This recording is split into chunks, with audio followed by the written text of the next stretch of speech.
Hey guys, so we are doing another video, of course. We actually have another editor doing some of my videos. What we're thinking is we're going to be using Chris on our powder coating side, and we're going to be using a gentleman named Jay on our mobile blasting side to do our videos. Both their information will always be down in the description of the video, so if you need anything edited, whether it's like for YouTube or anything else. I know Chris does weddings and anything. Check these guys out. I mean, you're able to see their work in person with our videos, and as you can see, the quality is a hell of a lot better than the quality of me doing it. Because as you know, I don't like editing, so I don't edit, and you get a lot of shit in between. So hopefully these guys will bring a little finesse to my channel. With that being said, this video is it's a little different. We had a gentleman reach out to us from SpongeJet. His name is Paul, asking us if he can come on our job site and show us sponge material, and if he could show us how it works. And we said absolutely yeah. So this video, we're at doing an interior of a building.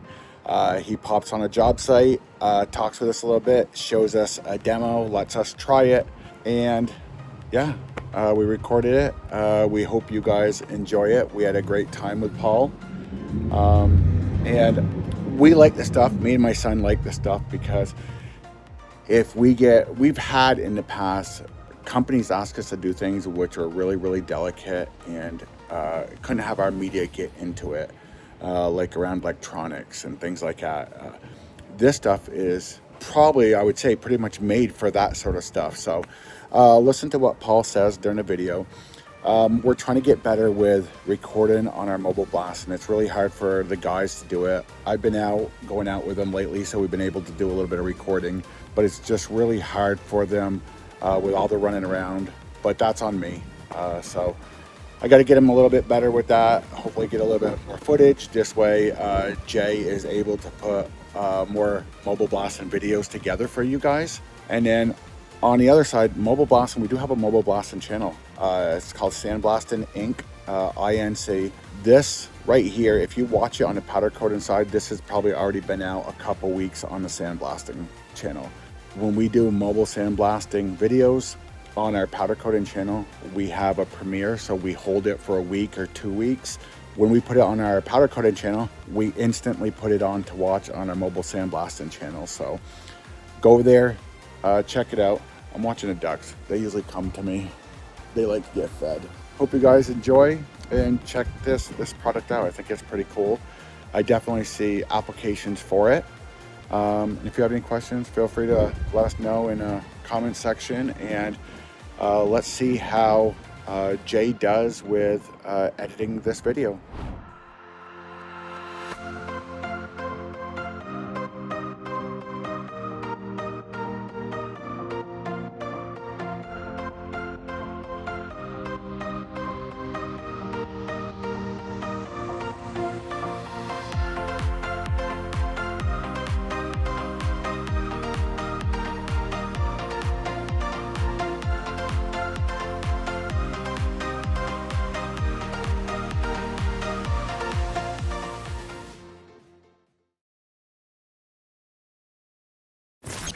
Okay, so we are going to try, what's it called? SpongeJet? SpongeJet. So we've been blasting up air with our normal 60-140 on this wood project, and we're going to try SpongeJet. And then what's the difference with the SpongeJet? So it's polyurethane foam sponges with different abrasives inside of it. The one we're going to be blasting with is 320 grit removal bauxite.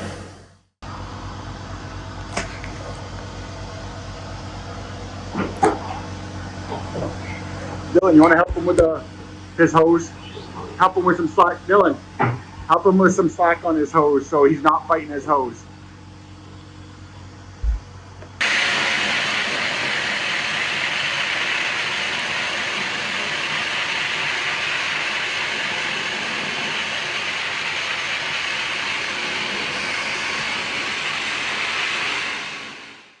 You know, the construction site next door. It's not in an area of town that I'm like I don't think dust will be that big of a deal here. That's when we priced the job. By the time it came to run the job, there was a brand new hotel where the construction site was, and it's this like light gray hotel that just got put up, and we're blasting red brick. The idea that like if it just got out, it'd be so easy to see. And so the only time they had any issue was they ran it through the winter. They had a bunch of snow, then the snow melted and ran through the bottom of their containment, and there was just a little bit of brick dust that like came out towards one of the drains. And they wanted them to test everything, make sure there's okay, and everything was fine. But it was just like snow melt kind of messed them up one day. But other than that, they blasted there, close to a city block. That's kind of cool. Yeah. So it does, and it's kind of cool that it contains, like when you hit something, it kind of contains that too. Yeah. To a certain point. So it's similar to like when we used to wet blast, like dustless blast, but that was a mess. Yeah. You whatever you were blasting, you were that color by the end of the day. Yep. This seems a little bit cleaner. Yeah, there's definitely less mud with it. So I always try and like throw the tagline of low dust, dry abrasive blasting, because it there's lots of low dust blasting, and dustless blasting, when you're doing it with water, that's obviously holding down a lot of the dust. We have used water with sponge, but it usually comes down to why would you? If you do it right, it should be low dust already. But at that, I know there's a lot of people that do like concrete CMU block bricks and stuff that it is, a little bit of water does help. But there's not. It's not like one of the machines that you add to the pot or inject it. You can just use a paper ring and get it done if you need to. I know that there's a few contractors I work with. It's like, Paul, I'm so glad to see you. I get to put away my raincoat.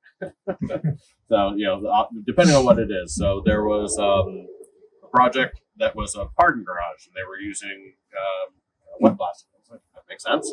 He goes, well, now the part that made sense until we found out there was an underground movie theater underneath it, and they didn't know that, and they started blasting and started running down walls. So, and I go, okay, because like everything has an application, basically. So the usual thing, blasting where people say you can't blast is a lot of what we do. So with the Navy or stuff like that, they have us do work where it's inside of places that have sensitive equipment, and so a lot of the stuff that we do ends up being ultra strange and weird. And so there's a contractor I work with just over into New York State, and every time he uses our sponge, he uses the plastic sponge, so sponge with plastic inside it. Mm-hmm. And I was over there doing a lead abatement job with a different contractor, and they had a problem with the rental company bringing in dust collector hose. And so I called up the other contractor. Hey, I know you guys have all this stuff. Can I rent some dust collector hose off you? He's like, why would you need dust collector hose? Your stuff is it's plastic. It's like, we have the other types of sponge too. So everyone always thinks about it in the angle that they've seen it.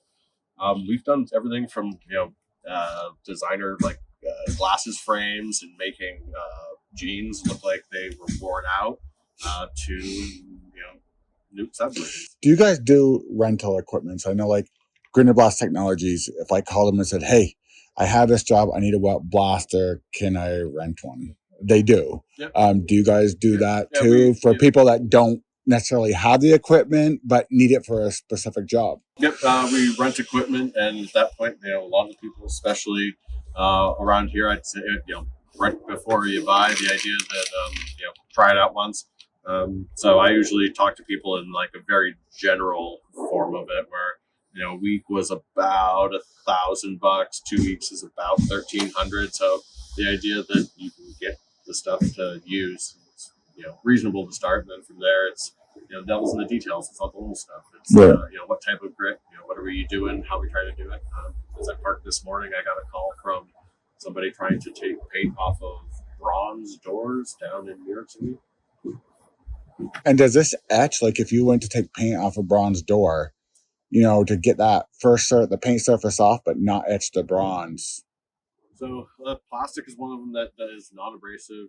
Bronze is pretty soft. So it's like a glass bead is the only thing I can think of that would clean the bronze basically as you're blasting, get the top off. Yeah. So plastic would do it as well, depending on the paint. It really comes down to if the paint is hard and brittle, you can kind of hit it and it'll crack.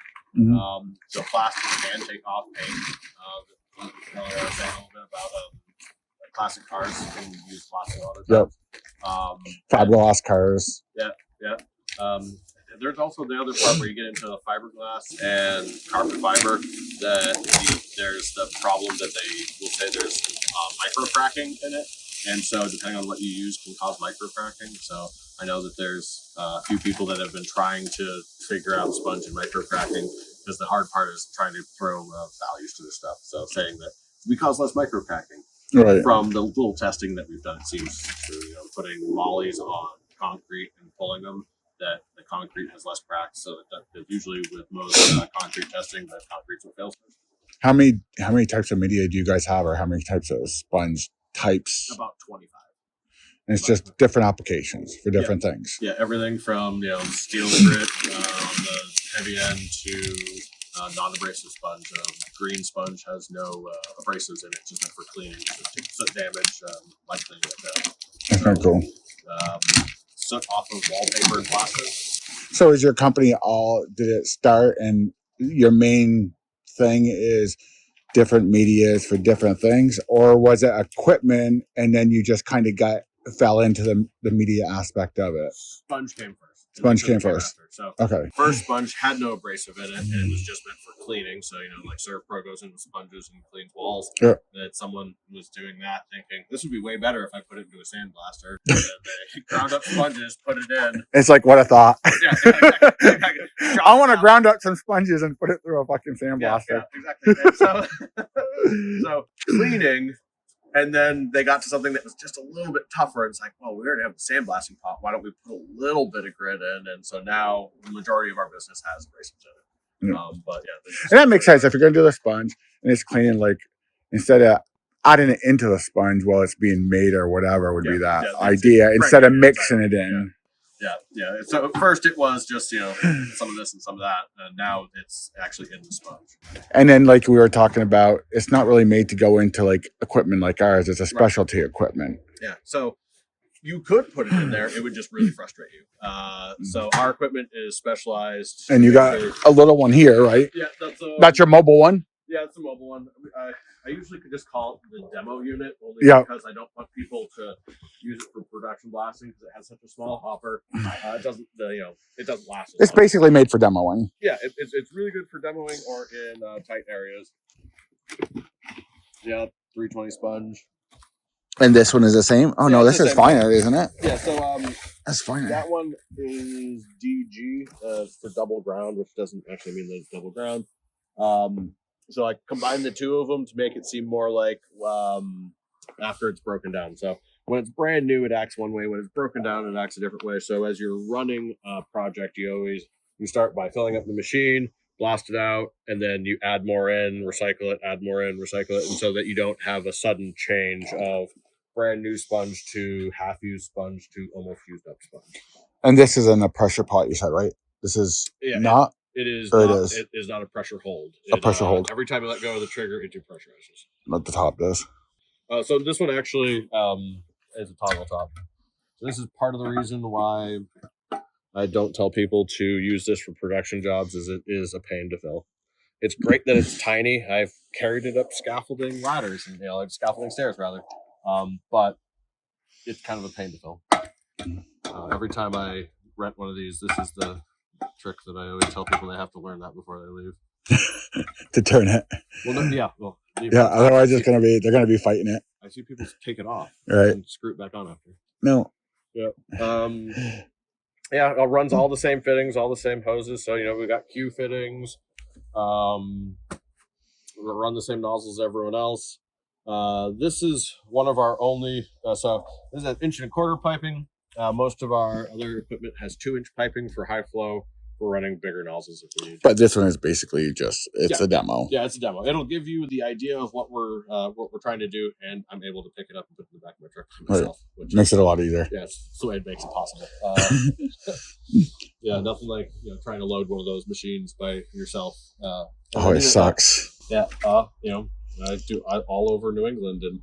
Down in Boston or Hartford, there's many places that I have a hard time parking just a full-size truck, let alone towing a trailer. Well, this is awesome, buddy. Hey, thank you for the opportunity. Yeah, absolutely.